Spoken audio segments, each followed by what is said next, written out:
And I welcome you today to CSC Talk Radio. It is my honor, my privilege, and my pleasure to be here with you today. Well, Tom DeWeese is going to be back with us today, and we're going to discuss, what should we discuss?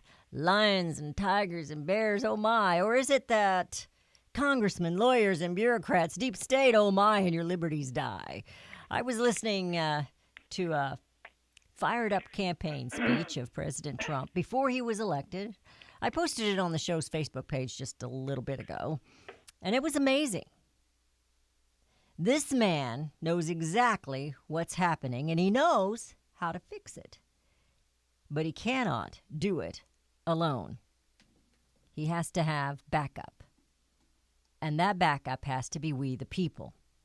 Many of us have been in this fight for liberty for a long time, recognizing tyranny in legislation and mandates and regulations and rules and in treaties, even those never ratified, in some things like something called Agenda 21.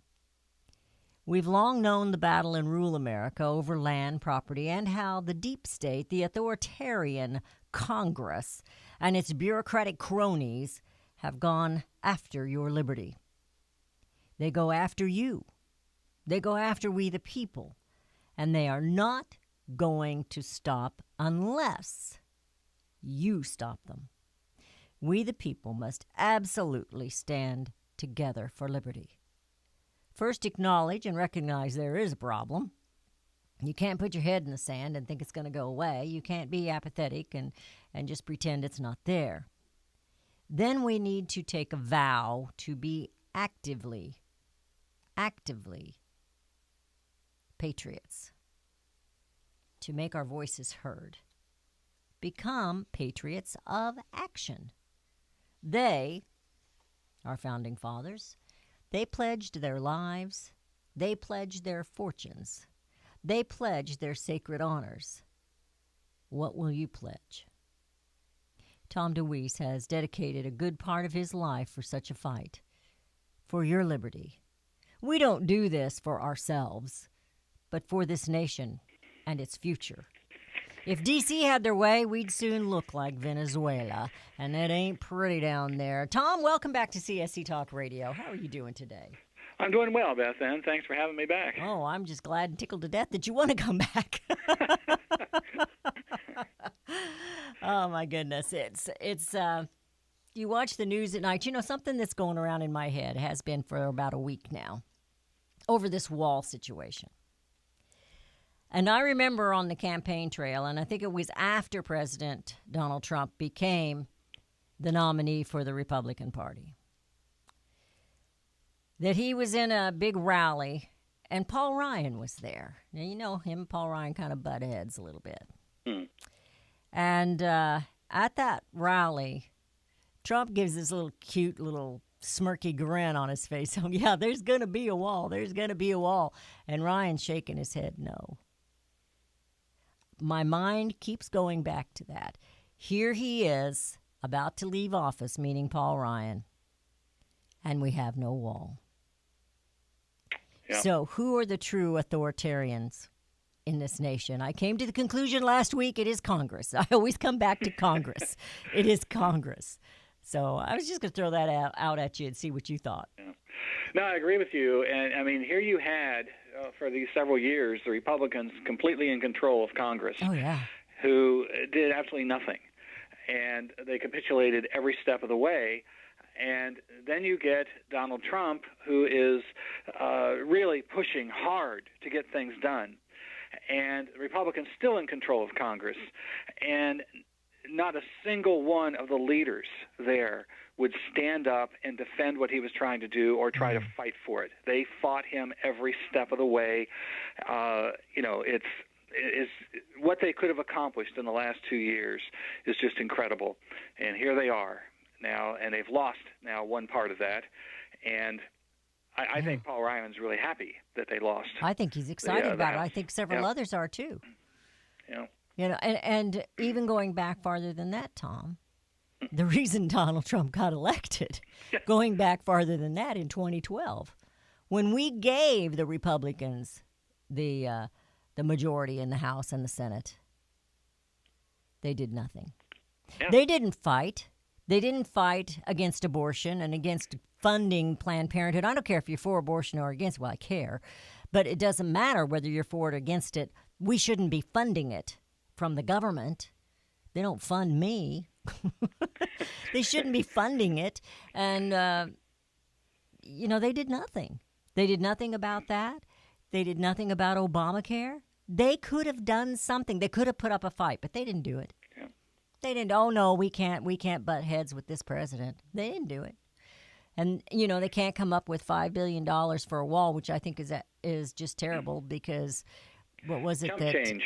Oh, it's true. Yeah, I mean it is. It's nothing.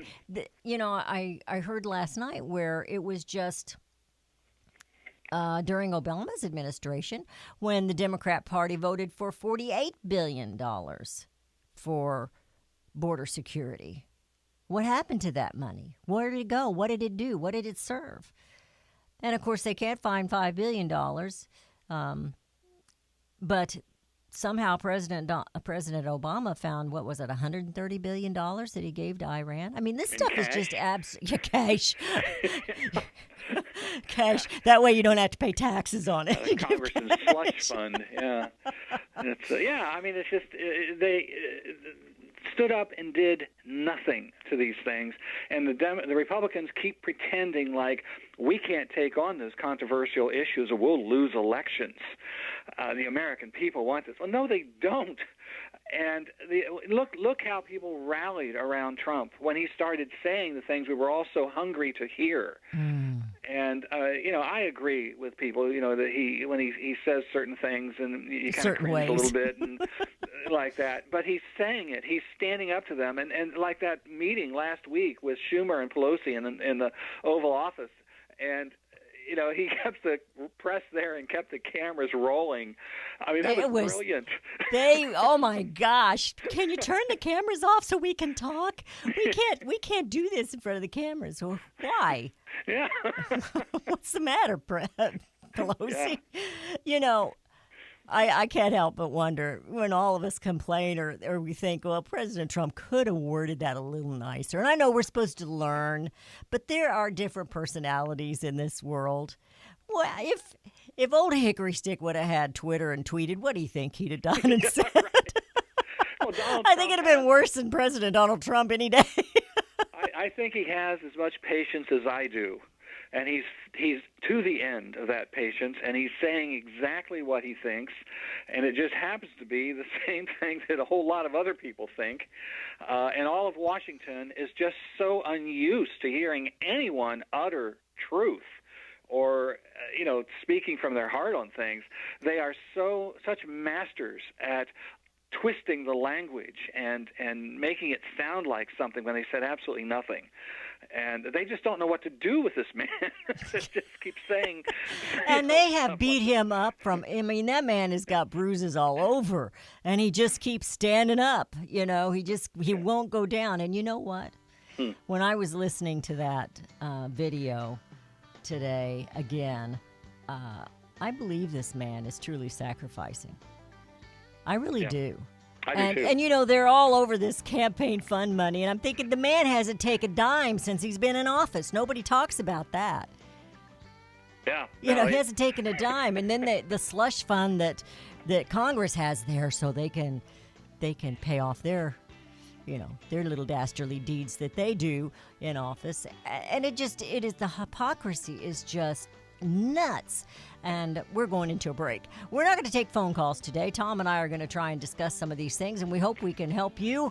Maybe we can bring some sense out of all the nonsense. And Tom and Beth Ann will be right back.